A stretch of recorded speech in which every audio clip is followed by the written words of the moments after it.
ethnic origin who have left countries of origin and gone to the expats got a 5-year, sorry. Then, of course, I will have to explain. Never worked in one, never had any experience in one. You know, Singapore as a stepping stone for the rest of the certified. I'm very proud to announce this year got the Asia. Should I start small and then graduate? It's not just about leaving points. There needs to be an understanding between the parties. Extended further in the 90s to Southern Africa and also to the Middle East. Successful role models that you have heard today since we started in the morning. Your partners could be a joint venture or a sole cluster where it could utilize cross-resources for R&D education. East coast of China. Somewhere they tried to talk to you about the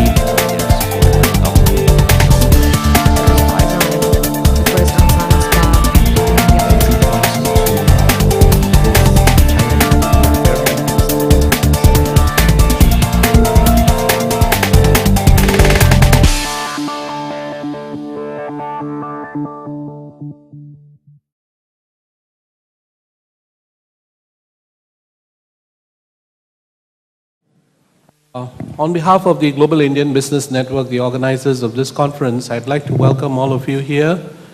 I realize that there is a fairly large contingent from Malaysia, from Indonesia, from Thailand, and also we have from some of the organizational groups, people who have come here to listen to some of our excellent speakers.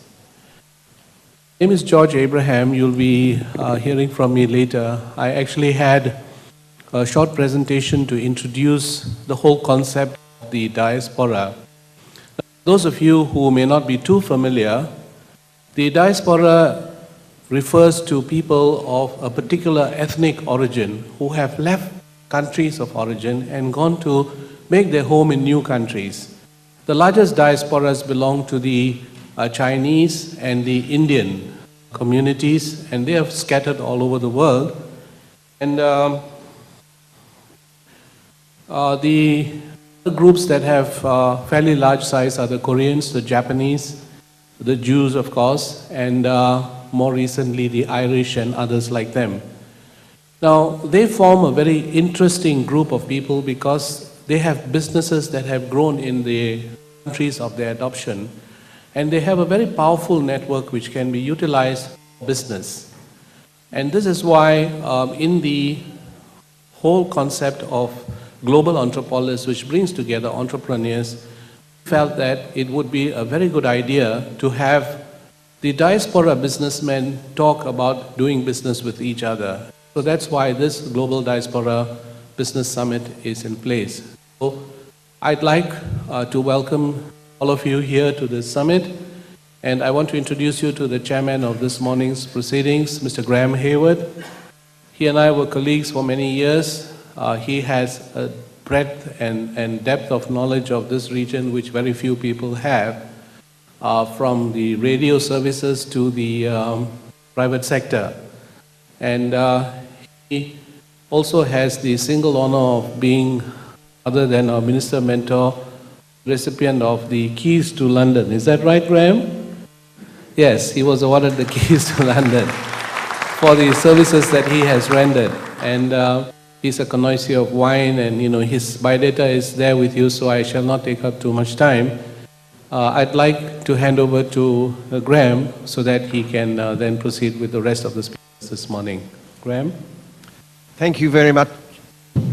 Thank you very much indeed, George, for that introduction. Interesting that he concentrated on the wine. I'm happy about that, though, nowadays. As you will see in the little write-up, I came to Singapore in 1963 with Nestlé, on a contract which in those days was fairly common. I had a 3-year contract, and believe it or not, in those days, the expats got a 5-month holiday based on 1 month for every we worked there, another month to go back to London, on the boat and another month to come back to Singapore. It's a great life, which is why I'm still here 47 years later. I'd just like to say a few words to just highlight how different the world was, though, when I came here in '63. Singapore's population was under 3 million. Today, it's nearly 5 million. But today, of that 5 million, a third of the population are not Singaporeans. They come from all over the world, be it China, India, Thailand, Myanmar, still some Caucasians, but largely Asian population now. I don't know where Singapore, for example, would be, the medical community, if we didn't have Filipinos, or the restaurants for that matter. Our infrastructure could not be made the way it is if it were not from people coming from various other countries in Asia to work on those projects. The tallest building in Singapore then, in Orchard Road, was only 3 stories high. If you go down Orchard Road today, you may find that hard to believe. But it was a little block of flats called the Nian Flats, where today the Takashimaya Nian building stands. And the most revered hotel in those days, not actually the Raffles Hotel, it was a hotel called the Prince's Hotel Ghani, opposite where the Mandarin now stands. And it was a 1-story hotel, if you could believe, in Singapore. So it really was a very different world. The tallest building, incidentally, was Asia Insurance in Finlayson Green, which is still there, surrounded by much higher buildings these days. It was a different world in other ways, what I would describe as the rules of engagement between the peoples here. Firstly, I had in my contract a clause which said I had to learn the equivalent of O-level Malay within 2 years, otherwise my contract would be terminated. So when a Chinese met an Indian, or an Englishman met a Chinese, we spoke in Malay in those days. Jumped into a taxi, you spoke Malay. But thanks to Mr. Kuan Yew's policy of lingualism, we can now talk English to each other, but talk our other languages at home. The other little area which might amuse you is marriage. When I first came, the Asian families were really very reluctant to have Caucasians marrying into their families, or certainly going out with their daughters, because they didn't think what might happen to them when they were out on a date. And this is a true story. My friend who was in the Hong Kong Shanghai Bank wanted to marry a Chinese lady, and in 24 hours the bank transferred him to Terengganu, which in those days was about the furthest place you could go because there were 2 ferries required in order to get to Terengganu. I may be personal. My wife's, by the way, I've been married for 43 years to a lovely Peranakan Chinese lady from Taiping in Malaysia, speaker. And her sister fell in love with a British soldier because the British Army headquarters in those days was based in Taiping. And when this guy, John, went to see my future father-in-law and asked for her hand in marriage, the father-in-law was extremely upset about this. And the following morning, he went to see the chief officer of the army in Taiping, the British Army, said, "I'm sorry, I really do not want this man marrying my daughter." And the officer said, "Quite right, sir, I agree with you." And John was transferred within 24 hours to Singapore. Now that's absolutely true from my own family. He sat there, by the way, for 6 months, bought himself out of the army, back, asked for a hand a second time, and this time he was accepted. Just use that as an example of, we take sometimes the modern efficiency, the big buildings, the infrastructure, the MRT, we take these things for granted in the modern world. Believe me, they've happened very quickly, and they are a sign of the way change is so important in our lives, particularly in our business lives. And that, of course, is the purpose of the conference today. Look at these changes, to look at the diaspora, which plays such an important role in those changes, as I'm sure you're only too well aware. I would now like to introduce our first speaker today, Dato' Ghazali bin Dato' Yusof from Malaysia. I've known Dato' Ghazali for some time because he used to be involved in the Chamber of Commerce movement, as I myself was. I'm not going to read all of his achievements, there are many, but I will mention that today he's the executive chairman of Nusantara Technologies, Sydney Bahad. Also a rather important role, I think, in Malaysia. He's been on the board of the Malaysian Industrial Development Authority, or MIDA, for some 20 years. With great pleasure, I invite Dato' Ghazali to address us.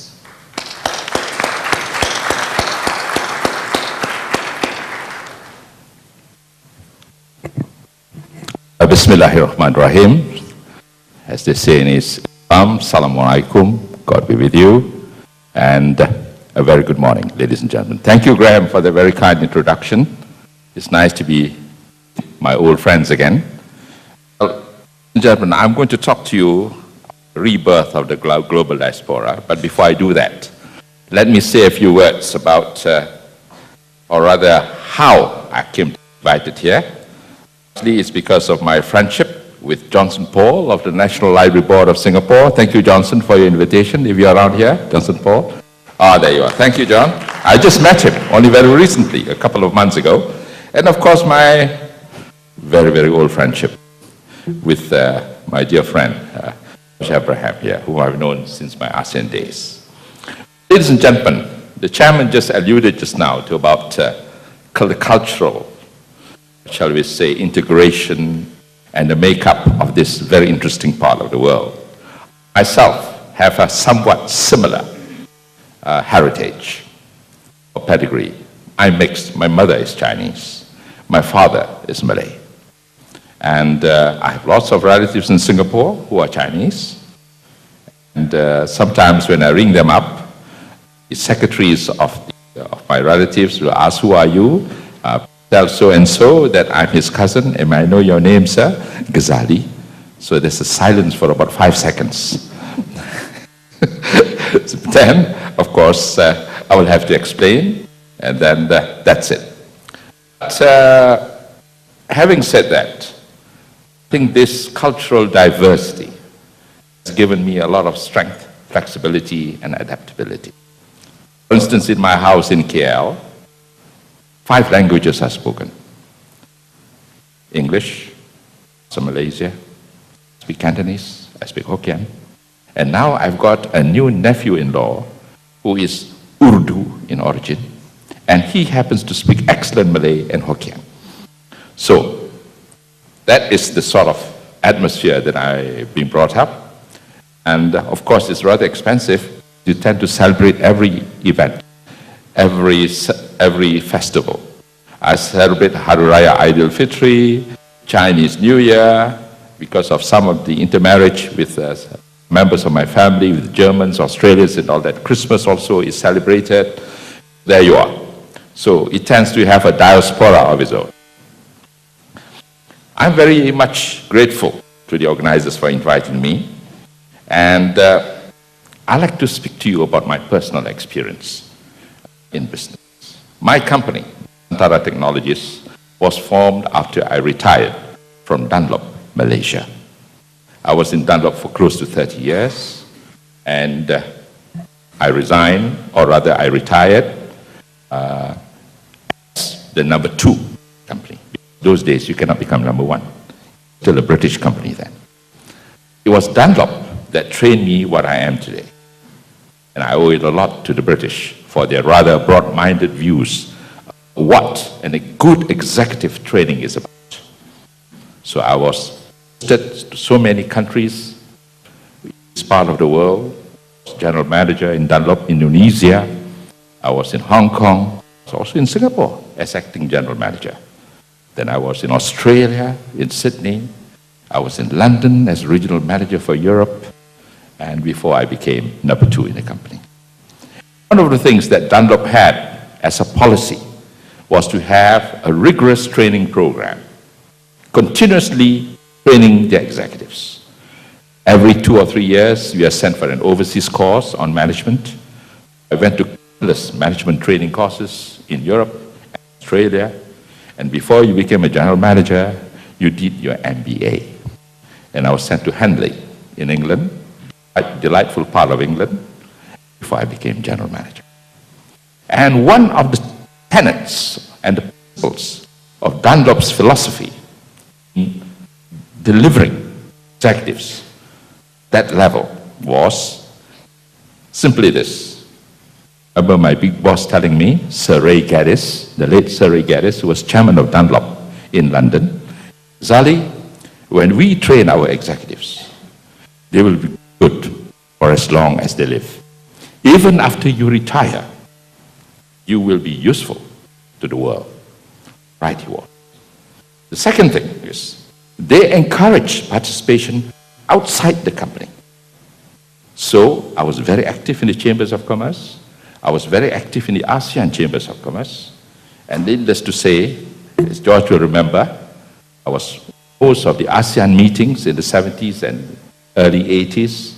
And I formed 3 regional industry clubs in ASEAN. I was the founder chairman of the Ceramic Industry Club of ASEAN, the founder chairman together with Mr. Joe Concepcion, who's now the Minister of Trade and Industry of the Philippines, of the ASEAN Automotive Federation, and also the Rubber Industries Association of Southeast Asia. So that gave me what I call global appreciation, not only business, but intercultural experiences. This has proved extremely, extremely useful for me. So when I retired from Dunlop, I had a dream. A dream. I dared to dream. And that dream is the ASEAN dream. So I formed a company called Nusantara Technologies. Now Nusantara, in the Sanskrit language, is Southeast Asia. What do we do daily now? We are in the field of quality compliance and audit. We do a lot of inspection and testing services for the oil and gas industry. And I started this company about 22 years ago with a staff of 3. 1 engineer and 2 others. Now, almost 100 strong, 22 years down the road. And who are my partners? My partners are none other, Singapore Technologies. It's a very happy, successful relationship. It's still growing, stronger and stronger. And I'm very happy that this company is on a very positive track. And my dreams, inshallah, slowly coming true. I've always had this vision that Southeast Asia has got tremendous potential because it is at the crossroads of so many cultures, so many historical links with countries like China, India, Middle East, for instance. And of course, where I come from, Malacca, with the Portuguese. By the way, my great-great-grandmother is Portuguese. So that sort of thing, you know. So there is that multiculturalism in us. And the Southeast Asian man, to me, is a very unique personality. And if properly galvanized and synergized, can be a world force to be reckoned with. So this is why I'm very, very optimistic about this part of the world. And that is why I'm so happy I've been invited to say a few words on my experiences.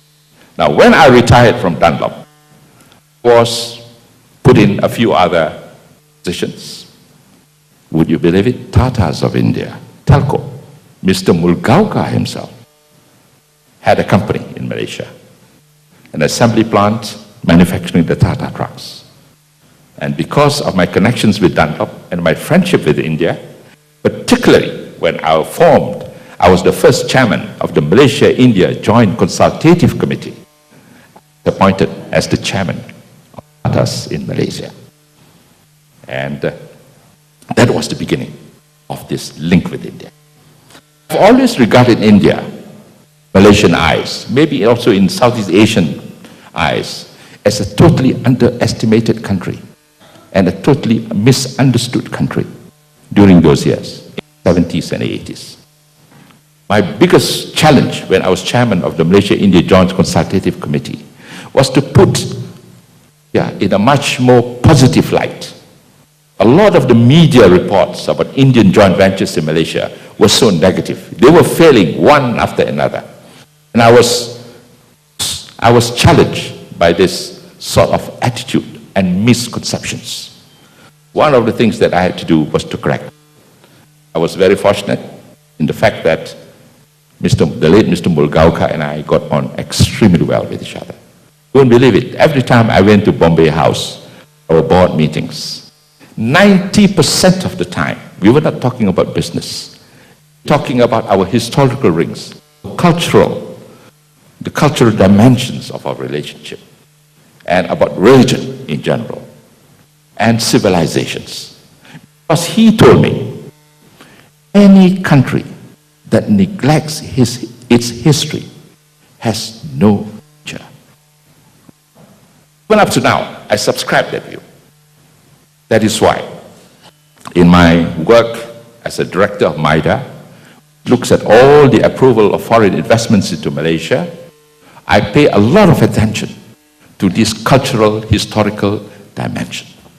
Because to me, something that we have to view a little bit more seriously. China, other mother country, as I would use the word, that we must pay attention to. I come from Malacca. My mother is Chinese. My ancestors on my mother's side all came from China because they were all traders. And I understand the attitude, their value systems, the way they operated, how important it is that we must get together into their network, all the results. And when I was in Dunlop, I was sales manager for 14 years. And you know, in the tire trade, 99% of our business were through Chinese dealers. And I dare say, although I might sound a bit boastful, but it is a fact that I was the most successful sales manager Dunlop Malaysia ever had, because I understand the Chinese. I understand how they think, how they operate, and most importantly, little cultural nuances which we have to respect. And that is why I formed Singapore Technologies. A lot of people, you know, there are some sectors in Malaysia. I won't highlight which sector, you can guess. Ghazali, you can work with the Singaporean Chinese. Yeah, I find it very difficult. I said, that's where you're wrong, my friend. You know that. I find doing business clearly with Singapore Technologies one of the greatest of satisfaction, because they understood what it's about, it should be, how it's managed. This is something I'm most grateful to Dunlop. Come back to the earlier thing I mentioned just now, about the training I had, this great multinational, that gave me the cultural exposure, because they believed that you must learn how to manage culturally. That is why this topic on diaspora, to me, strikes me closest to the heart, because this is where we should actually build on. Now, structures that have been in place over the last 50 years have always been there, but we need to enhance it, to adapt it.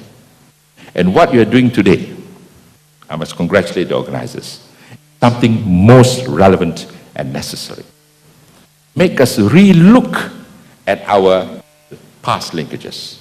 Look at the mistakes that we have made. Correct them. Make it better and more workable. Now, how do you do this? You cannot do this just by conferences, by seminars alone. I would like to suggest we have what we call more people-to-people contact. May I go back to my experiences in ASEAN? I formed the Ceramic Industry Club of ASEAN in 1978, I still remember. You know, the ceramic manufacturers at that time, so jealous of each other, suspicious of each other, they never even allowed factory visits amongst people in the same industry to visit them. The Singaporeans were not allowed the Thais were not allowed the Malaysians, etc. So, how did I go about forming this Ceramic Industry Club of ASEAN? When I organized seminars, we never talked about business.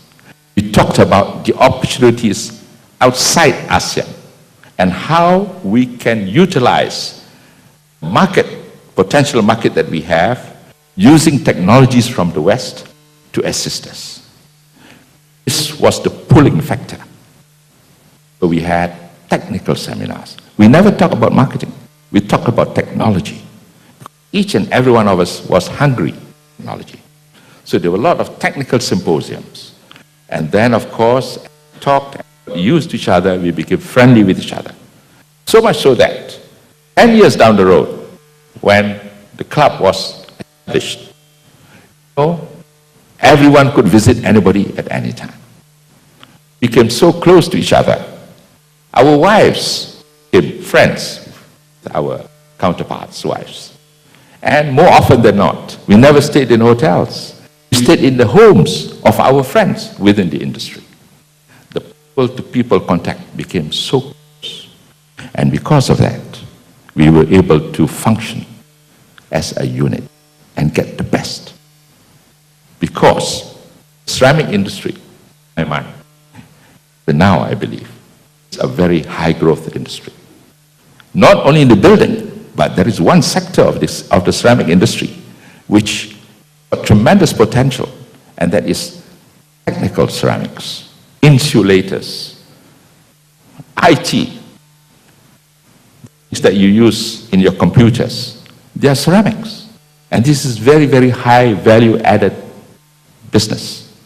This is the area that the Ceramic Industry Club of ASEAN now is giving its focus on.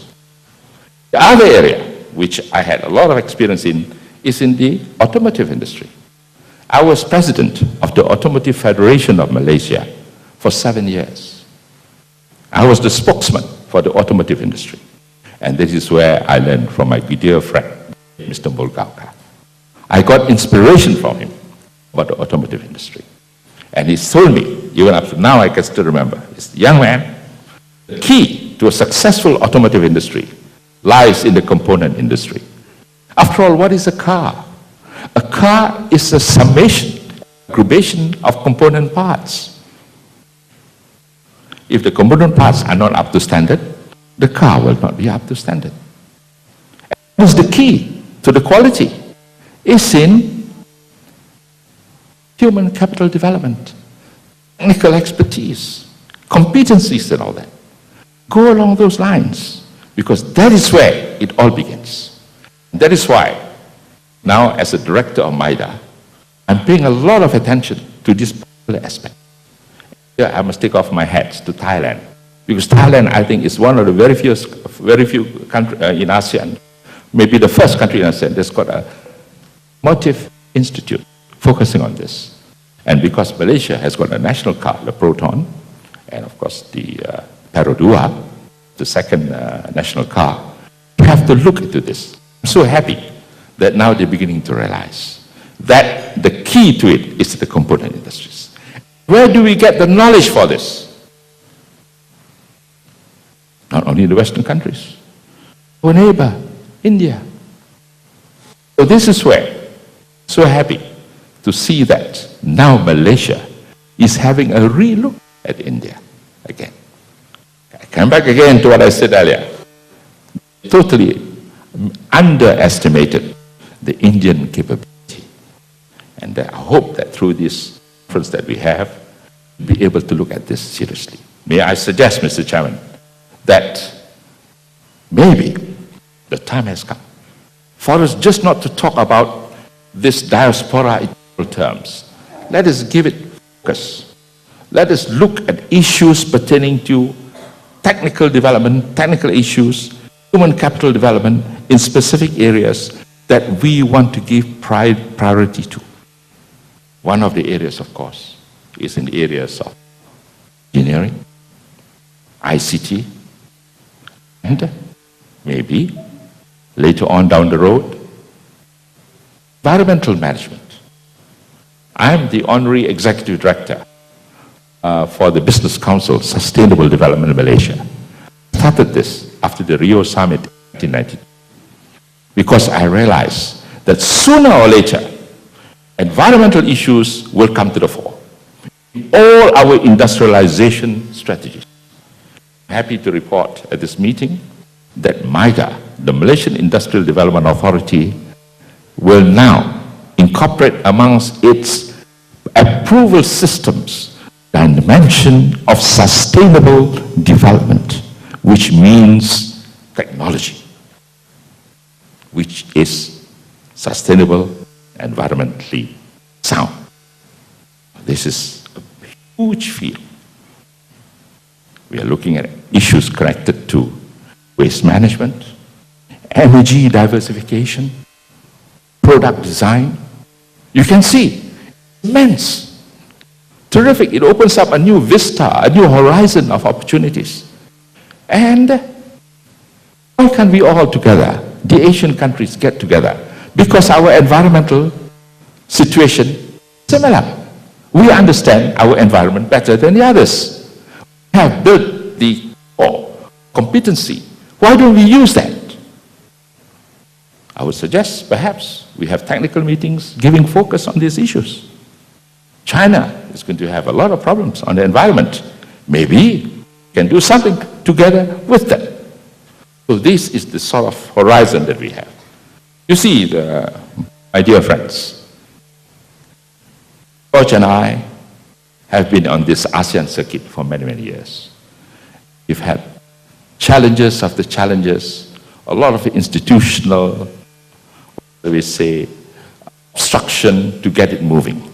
But the important thing is that we are willing to learn, forgive and forget, to adapt ourselves to situations. We have what they call the capacity to sustain our dreams and visions. Everything's in place. If you look at what's happening now in Singapore, APEC, strengthening the SMEs, the small and medium enterprises. Asia is giving a lot of support to this particular aspect. We have a special division called Small and Medium Industries Development Corporation, of which I'm indirectly involved. You can see everything is going that way. You can see no reason why we cannot jump into this bandwagon and make things move. We are the agents of change. So I would like to take this opportunity once again to congratulate all of you for being here. Now, the terminology. Why has my talk been called Rebirth? I sat down, thought about this, and I come to the conclusion that the mother countries, India, China, and the Middle East, have undergone spectacular changes. We too, the recipient countries, have undergone spectacular changes. I strongly feel that we need to develop win-win situation. The potentials, because of our cultural commonalities, latent as it may be, not been utilized in a proper way.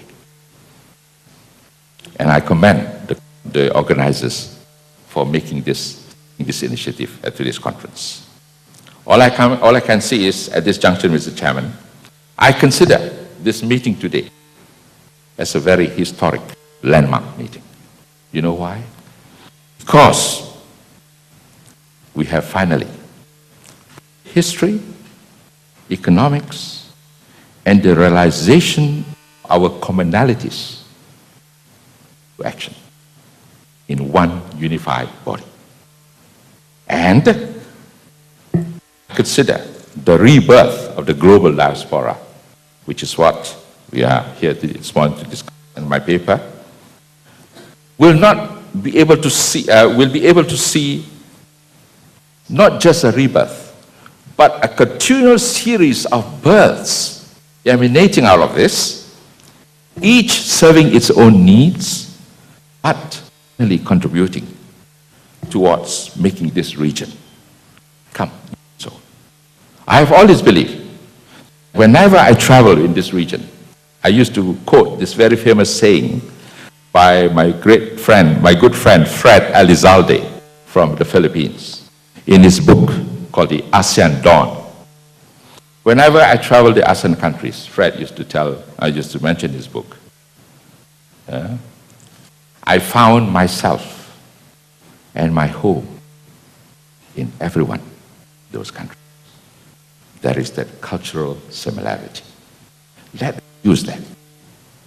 So, my message and my advice, if you might use the word, is let's get on with it. Get our act together. We have a lot of things going on in our favor, brothers and sisters. 67 years old, being involved in the ASEAN circuit since I was 24 years old. Been through ups and downs. Now a joint venture with Singapore. I still sustain and maintain the belief and the value system. This diaspora that is around us, positive force.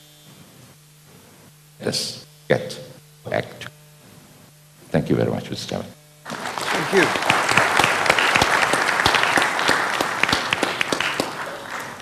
I understand